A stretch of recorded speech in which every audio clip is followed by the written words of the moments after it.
भारतीय वायुसेना लंबे समय से इस खरीद का इंतजार कर रही थी, क्योंकि हमारे अधिकतर जो विमान थे वो या तो बहुत पुराने हो चुके थे, अपने जीवन काल से अधिक चल चुके थे और बहुत खतरनाक थे पायलट्स के लिए भी ऑपरेट करने के लिए, और दुश्मनों से अपनी सरहदों की रक्षा करने में शायद उतने सक्षम नहीं रहे थे। हाँ, उनके अपग्रेड्स हो रहे थे, HAL में तेजस का निर्माण चल रहा था, लेकिन 1983 से चल रहा था।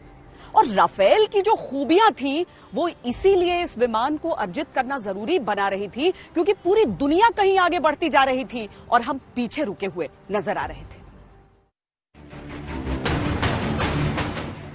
अप्रैल 2015 में जब प्रधानमंत्री नरेंद्र मोदी फ्रांस के दौरे पर गए, तब उन्होंने 36 रेडी टू फ्लाई राफेल हासिल करने की भारत की मंशा की घोषणा कर दी।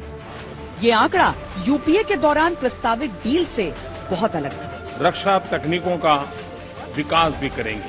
कई दौर की बातचीत और नेगोशिएशन के बाद सितंबर 2016 में इस डील को फाइनल कर दिया गया, यानी लगभग 1.5 साल। रक्षा सहयोग के संदर्भ में 36 राफेल लड़ाकू विमानों की खरीद को लेकर यह खुशी की बात है कि दोनों पक्षों के बीच कुछ फाइनेंशियल एस्पेक्ट को छोड़ करके शेष इंटर गवर्नमेंटल एग्रीमेंट संपन्न हो गया है। यूपीए सरकार के दौरान जिस डील का प्रयास किया जा रहा था, उसकी डिटेल्स स्पष्ट तौर पर कभी सार्वजनिक नहीं की गई। एनडीए सरकार में डील का पूरा स्वरूप बदला गया। अब इसमें एयरक्राफ्ट की कीमत, तकनीक का ट्रांसफर, साझा रखरखाव, ट्रेनिंग और राफेल पर लगने वाले हथियार शामिल हैं। हालांकि गोपनीयता के कारण दोनों ही डील्स की बारीकियां सार्वजनिक नहीं है और इनकी तुलना संभव नहीं, लेकिन अधिकतर जानकार मानते हैं कि मौजूदा डील एयरफोर्स के लिए बेहतर है। इंडियन एयरफोर्स के लिए और नेशन के लिए बड़ा मौका है। राफेल का इंडक्शन हमारे लिए बहुत अच्छा साबित होगा एंड जैसे आप सबको पता है, इसकी कैपेबिलिटी हमारे लिए एक गेम चेंजर होगी। एंड एक बार ये इंडक्ट होगा and along with other aircraft in our fleet, we will see that it gets operationalized at the earliest, and we have a big jump in our operational capability. Rafale सौदा 2 सरकारों के बीच deal थी, यानी government to government deal. इसमें कोई बिचौलिया या agent नहीं था। यहाँ ये समझना भी जरूरी है कि राफेल वायुसेना को क्यों चाहिए। 13 एग्रीमेंट ऑफ कोऑपरेशन। एक समय में एयरफोर्स में कम से कम 39.5 स्क्वाड्रन होने चाहिए और 44 स्क्वाड्रन देश की रक्षा की स्वस्थ स्थिति को बयां करता है। आसान भाषा में कहें तो एक फाइटर स्क्वाड्रन विमानों का ऐसा बेड़ा होता है जिसमें 18 फाइटर्स शामिल होते हैं।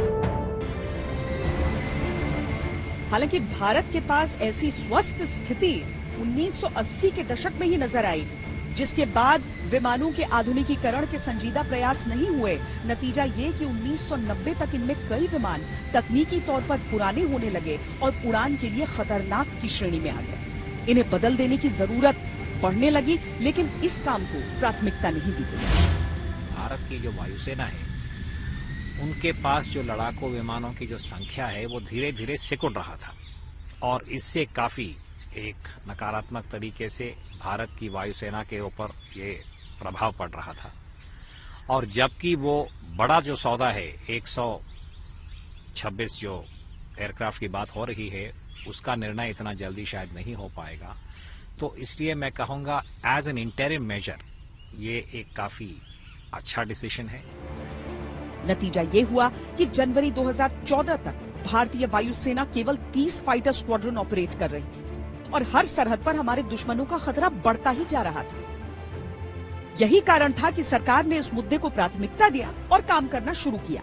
और प्रधानमंत्री नरेंद्र मोदी ने जिस तरह राफेल सौदे का ऐलान किया था, वैसा कभी किसी प्रधानमंत्री की पहल पर नजर नहीं आया था।